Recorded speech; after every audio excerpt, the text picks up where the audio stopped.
Welcome to the Deep Dive. Today we're taking a really close look into an urgent political appeal concerning democratic stability within a critical member state of the Caribbean community, or CARICOM.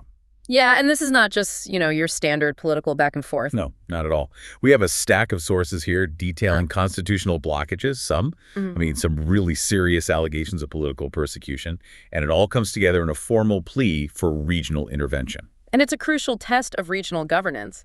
I think the main reason is because the country at the center of all this, Guyana, has hosted the CARICOM Secretariat for, nearly 5 decades now? That's the key, isn't it? It is, because when the regional body that's supposed to champion democratic stability faces a crisis right on its own doorstep, the stakes are just. They're dramatically higher. Our focus today is on this formal, very detailed appeal that was submitted by Mohamed. He's the leader of the We Invest in Nationhood Party. That's the WIN party. And it was sent directly to the CARICOM Secretary General, Dr. Carla Burnett. Exactly. He's essentially asking the regional body to step in to mediate both a procedural constitutional problem and what he describes as systemic political persecution. The material we've been looking at is just fascinating because it connects this high-level institutional failure, the inability to even elect a parliamentary opposition leader with these incredibly specific personal allegations of harassment and, frankly, financial warfare against a political party and its members. That dual threat is what makes this so critical. So our mission here is to really extract the core insights. First, we need to understand the nuts and bolts of the constitutional crisis itself. Why is this delay in electing an opposition leader such a big deal? And then second, we have to dissect the specific claims of political persecution. Right. Focusing on the mechanisms that were allegedly used and the concrete actions Mohamed is now demanding from CARICOM. It's the difference between, a political headache and a full-blown democratic emergency. Okay, let's unpack this. Let's start with that immediate flashpoint, the stalled and troubling process, as he puts it, to elect the leader of the opposition after the September 1st elections. This is the centerpiece of the appeal. He's demanding direct intercession from CARICOM to fix this specific blockage. So to really get why this is a crisis, we need to understand the role of the opposition leader in the Guyanese system. It's not just a title, is it? Oh, not at all. It's far more than a ceremonial role. That person is responsible for leading the constitutional checks and balances against the government. So they have real power. Absolutely. They sit on key oversight committees, they question public spending, they hold the executive branch accountable. Without an opposition leader, the government essentially operates without that necessary constitutional scrutiny. So if that process is stalled, transparency and accountability, they just grind to a halt along with it. But what's actually causing the stall? What's the mechanism here? Well, according to the appeal, it's procedural but seems intentional. President Irfan Ali announced that the Speaker of the National Assembly, Manzoor Nadir, is currently out of the country. Which would prevent the meeting needed for the election. Exactly. But, and this is the key point, in most parliamentary democracies, there's a clear workaround for a scheduling conflict like that. And Mohamed is saying that workaround is being ignored. Deliberately ignored. He argues the constitutional fix is obvious. He points out that the Deputy Speaker, Dr. Vishwa Mahadeo, is fully empowered by the Constitution to preside over the Assembly in the Speaker's absence. So the Assembly isn't paralyzed just because the Speaker is on a trip? No, but the argument is that this clear constitutional path has been bypassed. Instead, the government side has chosen to hold the required meeting in abeyance. And for anyone listening who doesn't deal with constitutional law jargon every day, in abeyance, what does that actually mean in practical terms? It means it's suspended indefinitely, put on a shelf pending some future action, which effectively shelves the people's ability to conduct oversight. So Mohamed's core argument is that by ignoring the Deputy Speaker's clear authority, the government is making sure that, and this is a quote, the people's business of transparency and accountability has been buried and undermined. The delay isn't just an inconvenience, it creates a structural democratic deficit. And he also, very cleverly, connects this procedural stall back to CARICOM's own institutional history, doesn't he? He does. He brings up the findings of CARICOM's own election observation mission from previous elections, which specifically called out the need for a level playing field in Guyanese politics. Ah, so he's using their own words against them, in a way. Precisely. He's basically saying, You, CARICOM, you've already acknowledged the vulnerability of our system, so now you have a mandate to act when a fundamental process like electing the opposition leader is being, well, deliberately subverted. That is a really compelling move, using CARICOM's institutional memory as leverage for intervention now. But like you said, the procedural stall, that's only half the story. Not even half. The rest of the appeal gets deeply personal and paints a picture of just intense political hostility. It really does. Here's where it gets really interesting, because the claims of grave political persecution and injustices, this is what moves it from a constitutional debate into allegations of institutionalized targeting. And what's also shocking is the timeline here. This appeal didn't just come out of nowhere. No, it was preceded by months of what he alleges were ignored communications. He states that earlier letters sent to the CARICOM Secretariat between late August and early September just went completely unanswered. Even though the events he was writing about were getting a lot of public coverage. Right, so this new appeal is actually his third attempt to get the regional body's attention. So what were in those initial ignored appeals? What was the substance? They focused on a very specific kind of what you could call financial warfare. Bank accounts. The alleged closure of more than 76 bank accounts belonging to W candidates and members. Just think about that number for a second. 76. Wow. That's not a random administrative error. No, that suggests a systemic action. And closing bank accounts for dozens of candidates is such an immediate, effective way to just halt political activity. It cripples campaigns before they even get off the ground. What did they want CARICOM to do about it? They weren't asking for money. They were asking for condemnation and intervention. First, they wanted CARICOM to intervene with the Bank of Guyana and the commercial banks involved. Second, to publicly condemn the closures as politically motivated. And third, to demand that all the accounts be reinstated.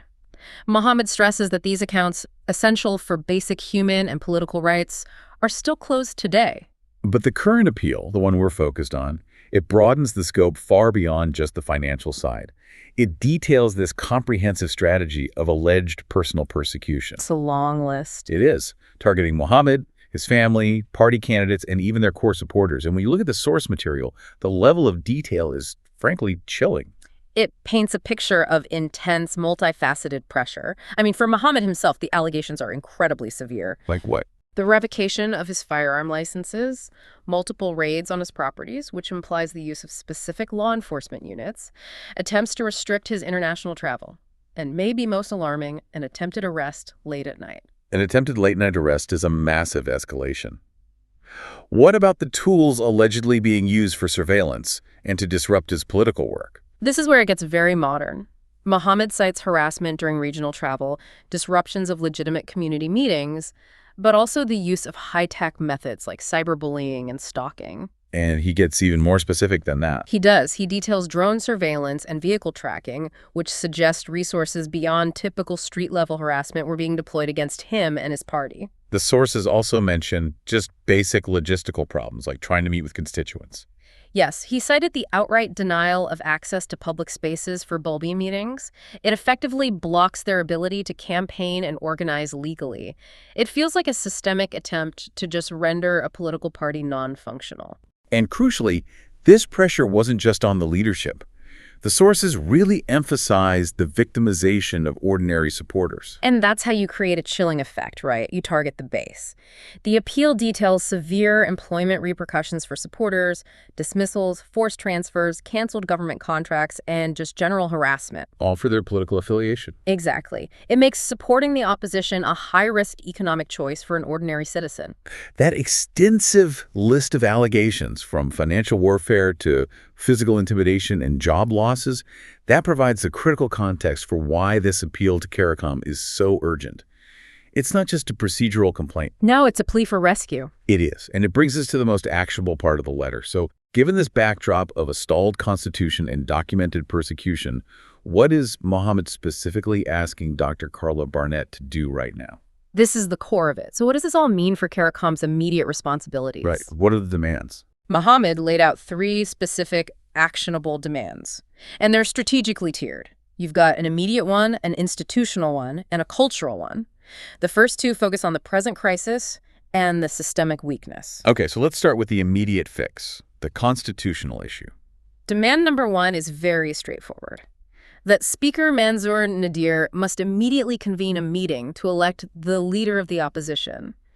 It's asking CARICOM to use its diplomatic weight to push for the activation of that constitutional mechanism that is currently in abeyance. Get the wheels of government turning again? Pretty much. And the second demand is broader, right? It targets the underlying institutional fragility. Be correct. Demand number 2 asks CARICOM to assist in strengthening Guyana's institutional frameworks. This is about building long-term resilience. The goal is to establish mechanisms that ensure the constitutional rights of the opposition are respected in the future. So this doesn't just happen again every time the Assembly Speaker goes on a trip. Exactly. Now, the third demand, which speaks to the political culture, is maybe the most interesting. It aims to change the entire nature of political competition in Guyana. This is the really ambitious one. It is. Demand number 3 seeks CARICOM's support for the adoption of a binding CARICOM-brokered code of ethical political conduct. A political code of ethics backed by a regional body. That's a huge institutional ask. What would that actually do if it were adopted? The stated goal is to promote respect, tolerance, and importantly, issue-based politics among all Guyanese political parties. So get away from the personal attacks. Essentially, yes. It's an attempt to formally de-escalate the whole environment, to move political conflict away from personal persecution, property raids, and closed bank accounts, and toward legitimate policy debate. It's an admission that the political culture itself needs external help to be repaired. And tying all of these demands together is that central point you brought up at the start, the host nation paradox. Absolutely. Mohamed explicitly uses CARICOM's location as motivation. He notes that Guyana has, and this is his phrase, given you a place to call home. A powerful line. It is. And he suggests that this fact places a unique moral imperative on the organization to defend the very democratic principles it champions, especially because the crisis is happening literally outside their own headquarters. The implication being, if CARICOM can't uphold democracy in its own host nation, it fundamentally damages its credibility everywhere else in the Caribbean. That's the argument. Okay, so to summarize our deep dive, we've established this tension between a clear constitutional obligation electing the opposition leader and these high-stakes allegations of severe political and financial victimization. And it's all being directed toward a regional body, CARICOM, which is being asked to intervene in its own backyard. It really shows us that for these smaller democratic systems, the actions, or maybe more significantly, the inactions of regional bodies like CARICOM are just critical. They are. When a detailed list of persecution claims, backed by procedural evidence of a constitutional stall, is presented like this, CARICOM's response is going to set a massive precedent. A precedent for every other member state facing internal political stress. It certainly does. It definitely sets the stage for a critical regional decision. And that brings us to our final thought for you to mull over. If a nation hosts a major regional governing body, like the CARICOM Secretariat, does that fact place a greater moral and maybe even legal burden on that body to intervene when foundational democratic procedures are alleged to be compromised? Does geographical hospitality automatically equal an increased scrutiny and a duty of care? That relationship between host and defender, that really is the issue at stake here, isn't it? It is. We will certainly be watching to see how the Secretary General responds to this unique challenge. Thank you for diving deep with us. We'll see you next time.